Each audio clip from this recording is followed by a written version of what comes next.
Bismillahirrahmanirrahim. Assalamualaikum warahmatullahi wabarakatuh. Subhanallah, alhamdulillah, la ilaha illallah, Allahu akbar, walillahil hamd।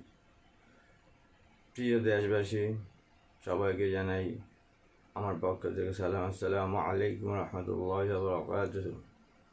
আমি আজকে বেশি কথা বলবো না, একটু শারীরিকভাবে অসুস্থ আছি, শরীরটাও খারাপ, মনটাও খারাপ। আলহামদুলিল্লাহ, আল্লাহ অবশ্যই কোনো না কোনো ভালো খবর অবশ্যই আমার জীবনে আসবে। তা আমি সর্বোপরি বলি, মাননীয় প্রধানমন্ত্রী শেখ হাসিনা, আপনি চলে গেলেন আমাদেরকে রেখে। যারা সাধারণ নেতাকর্মী, তৃণমূলের নেতাকর্মী, তারা তো কখনো কোনো দিন দলের জন্য বেইমানি করে নাই। তারা রোদ, বৃষ্টি, ঝড়, তুফান যত কিছু আছে সব বাধা অতিক্রম করে আপনার ডাকে আপনার জন্য হাজির হতো রাজপথে। আর ওই রাজপথের ওই মানুষগুলো কিন্তু কখনো মূল্যায়ন পায় না দলের কাছে, মূল্যায়ন পায় না এমপির কাছে, মূল্যায়ন পায় না হাইব্রিডদের সাথে, মূল্যায়ন পায় না অর্থ বাণিজ্য যারা করে, মূল্যায়ন পায় না যারা নতুন টাকা দিয়ে পথ কিনে নেয় তারা। আপনি দলকে পরিষ্কার করবেন কি করে? আমি যদি বলি, মাননীয় প্রধানমন্ত্রী, আগামীতে ঢাকা 5 আসনের নৌকার প্রতীক নিয়ে আমি ফয়সাল মুন্সি নির্বাচন করতে চাই, তখন কিন্তু আপনি বলবেন যে না। আবার হ্যাঁ বলতে পারেন যদি আপনার আল্লাহর রহমতে যথেষ্ট বিবেক বুদ্ধি আপনার আছে।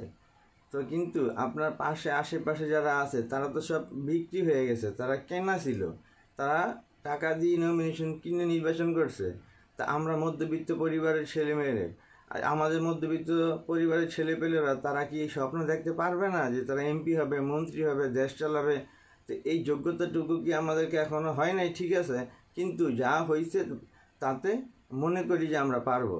আগামী নির্বাচনে জননেত্রী শেখ হাসিনা, আপনাকে বলি, আপনার অতীতের যেই নেতাকর্মীরা আপনাকে যত তথ্য দিয়েছে তার সম্পূর্ণ তথ্য ছিল বিপরীত। বাহিরে ঘটেছে একটা, ভিতরে আপনাকে প্রকাশ করছে আরেকটা।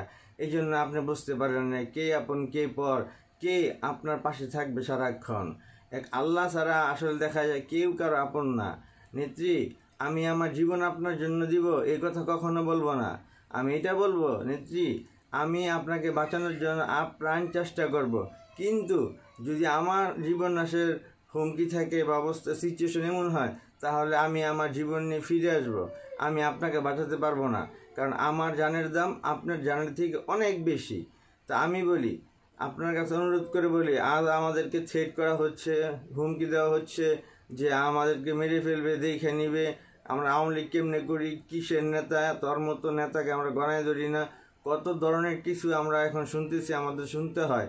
কিন্তু আমরা তো কোনো দুর্নীতি করি নাই, করেছে আপনারা সিনিয়র নেতারা, মন্ত্রীরা, এমপিরা। এমন মন্ত্রী এমপি আপনারা দিয়েছেন যে দেশটাকে বিক্রি করা লাগে না, দেশ বিক্রি হয়ে গেছে।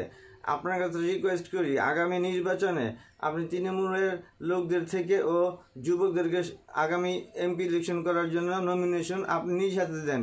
কোনো টাকা আপনার কারো খরচ করা লাগবে না। একটা ফান্ড করেন, ফান্ড করে ওই ফান্ড থেকে যারা গরিব মধ্যবিত্ত পরিবার থেকে আসছে, টাকা খরচ করার মতো অ্যাবিলিটি নাই, তাদেরকে আপনারা টাকা দিয়ে হেল্প করুন, সাহায্য করুন। নির্বাচনে জয় আপনার আসবেই। আপনার কিন্তু জনপ্রিয়তা কমে নাই, আপনার জনপ্রিয়তা বেড়েছে। কিন্তু আপনার নেতাকর্মীদের যা বায়োডাটা যা শুনতেছি, ফেসবুকে দেখতেছি, ইউটিউবে দেখতেছি, তাতে মনে হয় আপনি যদি ওনাদেরকে নিয়ে আবার নতুনভাবে আওয়ামী লীগ করেন, তাহলে আপনার কর্মী পাবেন না। কর্মী শূন্য মাঠ থাকবে বাংলাদেশ আওয়ামী লীগের, ধ্বংসের পথে যাবে বাংলাদেশ আওয়ামী লীগ। আপনি নতুনদের নিয়ে, নতুন উদ্যমে তাদেরকে নিয়ে চলুন। আর যারা সৎ, তাদেরকে আপনি অবশ্যই রাখবেন। সৎ মানুষের অভাব আমাদের দেশে অনেক কম। যেখানে জ্ঞানের কোনো মূল্য নাই, ওই দেশে জ্ঞানী কখনো জন্মগ্রহণ করে না। বঙ্গবন্ধু শেখ মুজিবুর রহমান শহীদ হয়ে শাহাদাত বরণ করেছে, সে কিন্তু আল্লাহর কাছে ভালোই আছে, আলহামদুলিল্লাহ। ঠিক আমরাও মন প্রাণ দিয়ে মন চাই দেশের জন্য কিছু একটা করি, এটা করি, কিন্তু পারি না কেন? আমাদের ফিনান্সিয়াল সাপোর্টটা কেউ দিবে না। আমরা জনগণের বোর্ডে ভোট পাবো তাও আমরা জানি না, কারণ আপনার আমলে যা যা ঘটেছে, আপনার এমপি মন্ত্রীরা যা করেছে তা শুনে মানুষ এখন ধিক্কার জানায়। তো সত্য কথা বলতেছি, মিথ্যা কথা না। তো আমাকে যদি মনে করেন যে আমি পারবো, তবে আমি মনে করি আমি পারবো বাংলাদেশকে পাল্টে দিতে। শুধু 5টা কাজ করব। এই 5টা কাজ যদি কোনো দিন আল্লাহ আমাকে ওই যোগ্য স্থানে বসায় আমি অবশ্যই প্রয়োগ করব। তবে নেত্রী যাবার বেলা একটা কথা বলি, সবাই আপনার আপন না, কেউ আপনার আপন না। আপন আপন বলেন যারে, তারা আপন নয়। দূরে থেকে আপন হয়ে আছে আল্লাহ যে রয়। আল্লাহ আপনাকে বিজয় দিয়েছিল, আপনাকে এই দীক্ষাটা দিল, এবং এই দীক্ষায় যদি আপনার শিক্ষা না হয়, আগামীতে বারবার এই অর্থ বাণিজ্য করে, পদ বাণিজ্য করে, নমিনেশন বাণিজ্য করে তারা হাতিয়ে নেয় টাকা, এইসব নেতাদের পক্ষে রাজনীতি করা, সবাই এক কথা এক সুর, বয়কট হোক অতীতের সব দুর্নীতিগ্রস্ত লোক।